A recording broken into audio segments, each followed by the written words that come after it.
Après, on a des problèmes de riches. Les problèmes de riches, c'est quoi? C'est on a tellement de techniques, on a tellement le savoir, qu'on se dit que bah, c'est bon, c'est facile. Alors que l'apprentissage, pour l'apprentissage, il faut être structuré. Il faut y aller étape par étape, dans toutes les disciplines. S'il y en a parmi vous qui ont une spécialité, quelle qu'elle soit, et que vous êtes un expert dans votre discipline, vous savez que les bases, elles sont importantes. Vous ne pouvez pas, quel que soit votre champ artistique, de métier, les bases, c'est les bases. Et parfois, avec l'afflux, la vague de techniques, de savoir qu'il y a, on se dit qu'on va essayer ça, on voit un mouvement cool ici et là, et après, quand on arrive dans le combat, rien ne passe. Ah. Et du coup, c'est pour ça qu'il y a beaucoup de gens qui se découragent parce qu'ils ne progressent pas assez vite. Donc, ce que j'essaie de faire, moi, avec vous, et moi, depuis que j'enseigne, ça a toujours été comme ça, je me suis concentré toujours sur les basiques et les faire, comment dire, j'ai toujours cette image du Jiu-Jitsu comme un pièce à 1000, un puzzle à 1000 pièces. Vous savez, les puzzles là, tout petits là. Et 1000, 2000, c'est le truc galère à faire, tu vois. Ok? Et moi, comment je vois le Jiu-Jitsu? Je commence par le petit coin là, tu vois, une technique, et je me prends la tête sur cette technique-là, et ensuite j'ajoute une deuxième. Et ensuite j'ajoute une troisième. Et j'ajoute une quatrième. Et en fait, il faut être discipliné dans ce process où tu ajoutes. Je vous explique ça parce que c'est important parce qu'il n'y a pas que la technique qui est importante pour progresser ici, c'est la vision que vous avez de votre progression qui vous aide à tenir dans le temps. C'est pour ça que je prends 2-3 minutes pour vous expliquer ça. Et en fait, il y a un truc un peu laborieux dans l'apprentissage, c'est qu'il faut être concentré. Donc, je le sais par expérience. J'ai compté, j'ai formé 18 champions de France. Ok, 18. J'ai compté depuis que je suis coach, 18 champions de France. J'ai moi-même été entraîneur de l'équipe de France en 2019. J'ai emmené des élèves en équipe de France. Bilal, aujourd'hui, entre en équipe de France. Donc, j'ai une méthode. Ce n'est pas la meilleure, mais en tout cas, pour le moment, elle fonctionne. Et sans prétention, je connais le jeu. Je connais le jiu-jitsu. C'est mon domaine. Ça veut dire, quand je dis ça, ce n'est pas de la prétention. C'est je dors avec ça sans me forcer. Okay, donc, où je voulais en venir, c'est que pendant ce processus-là où vous êtes en train de faire votre puzzle, vous êtes en train de le construire, donc ça veut dire que vous êtes en train de construire votre jiu-jitsu. Le problème de riche, c'est que vous voyez sur les réseaux, et c'est bien, je ne critique pas, mais c'est juste, j'essaie de vous donner un curseur. Vous êtes en train de construire et vous galérez, parce que même pour construire une pièce, 2 pièces, 3 pièces, 4 pièces, c'est dur, d'accord? Ça demande une méthode, un apprentissage, c'est ce qu'on fait ici. Vous voyez, on tourne souvent autour des mêmes choses. Et c'est cyclique. Et dans les réseaux, tu vois des trucs. Et donc, forcément, tu veux tester. Tu veux tester, d'accord? Si tu veux tester, et il faut tester, je vous encourage à tester. Et tu peux tester si tu sais dans quel chemin tu vas. Ta structure, elle est solide, tu sais ton game plan, tu sais comment tu fonctionnes, comment dire, tu construis ton puzzle, et de temps en temps, tu vas tester, tu vas voir, tu vas expérimenter, parce que c'est marrant, parce que c'est fun, parce qu'on a envie de tester, ok? Ça, c'est ok. Mais si le test devient ta base de progression, c'est mort.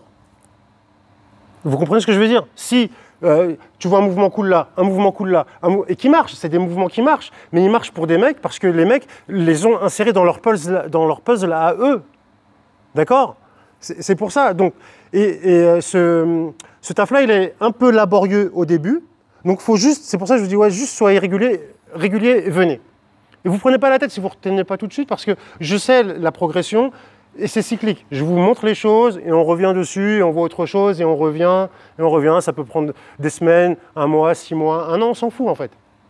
Voilà pour l'aspect progression. Voilà, juste soyez patient, régulier. Et voilà, et puis après, ceux qui veulent faire de la compétition, ceux qui veulent performer, vous n'avez pas le choix que de faire ça, vous n'avez pas le choix. Il faut être structuré, stratégique. Structuré dans votre apprentissage et stratégique dans votre apprentissage, c'est-à-dire apprendre ce qui marche, apprendre les techniques à haute valeur ajoutée. Je les appelle les techniques à haut potentiel. Les techniques qui marchent, là par exemple, vous savez le renversement que vous venez de voir, on a fait la recomposition de garde. Qu'est-ce qu'on a fait? On a fait un renversement en garde papillon. Il y en a pour qui c'est la première séance. Qui sont les premières séances? Première séance. OK. OK. Il y en a sur l'exercice, ils ont réussi. Bah, ce renversement-là, que vous avez appris sur votre première séance, match contre Roger Gracie Boucher-Chat, c'est-à-dire en fait c'est comme si il y avait un duel entre Messi et Ronaldo au foot. C'est ce renversement-là qui est passé. Les deux GOAT s'affrontent et c'est ce renversement-là qui passe. Parce que les bases elles sont maîtrisées, parce que ça c'est des techniques à haut potentiel. Et voilà, et ils sont dans la minutie, c'est chirurgical. Le temps de retard il est parfait. Donc si parfois vous ne voyez pas de nouveauté, vous voulez de la nouveauté, c'est parce qu'on n'est pas là pour faire de la quantité, on est là pour être efficace, on veut gagner. On veut gagner et on veut progresser rapidement. Okay, donc désolé pour l'écart, mais je trouve que c'est important pour vous, pour votre vision de la progression. Comme ça, quand vous venez, vous savez c'est quoi la méthode de travail, vous savez où on veut aller. Vous savez que nous, on fonctionne comme ça. Et parfois, on va se permettre, on va faire un puzzle un peu plus loin. Mais ça va être en enchaînement, 1, 2, 3, 4. Et parfois, on va faire ça, 1, 2, 3, 4. C'est ce que je suis en train de faire en ce moment avec vous. Et après, 1, 2, 3, 4. Et après, vous allez vous rendre compte que, ah putain, merde, ah ouais, et puis tu arrives à connecter les 5 là, plus les 5 là, plus les 5 là. Ah, truc de ouf. Et c'est ce qui se passe, je le vois avec vous là qui tournez. Je le vois. On a commencé petit à petit, et moi-même, quand je tourne avec vous, avec certains, là, quand je tourne avec Mathéo, je tourne avec Kenny, avec tous ceux là qui ont été réguliers, Antoine là qui commence bien à progresser, Ryan que j'ai vu bien progresser là, je vois que ça commence à connecter. Et vous êtes parti de quoi? Vous êtes parti de rien il y a pas longtemps. Et c'est pas que ça commence à connecter, c'est qu'il commence à me faire chier quand je tourne. Je dis putain merde, c'était plus facile avant. Donc je vais garder des secrets, tu vois. Okay. Donc, ce qu'on va faire, on va continuer sur la recomposition de garde, sans transition évidemment. Donc, on a vu, il y a deux cas de figure. Soit il passe et je connecte, d'accord? Donc là, ça veut dire que, remets-toi ici, ça veut dire que j'étais connecté, j'étais dans le jeu, j'ai anticipé, et là, du coup, vous avez un premier élément de recomposition de garde. Mais par contre, parfois, il est arrivé trop loin ici. Il est arrivé trop loin, et en fait, là, si je fais ma sortie de hanche et qu'il est trop loin, le temps que je fais ma sortie de hanche, il va venir m'écraser. Ok? On revient. Donc, quand je vois, c'est pas les meilleures positions, hein, c'est pas les meilleures positions, mais c'est pour pas lui donner les points, en fait, pour pas lui donner la bonne position. Quand il est passé, j'étais en retard, il m'a accéléré, là, je vais lui donner un peu mon dos, c'est-à-dire je vais mettre mon avant-bras sur sa gorge, lui va continuer à avancer, et là je vais ouvrir mes jambes pour le remettre dans mon axe. Ok? Donc recule un petit peu s'il te plaît.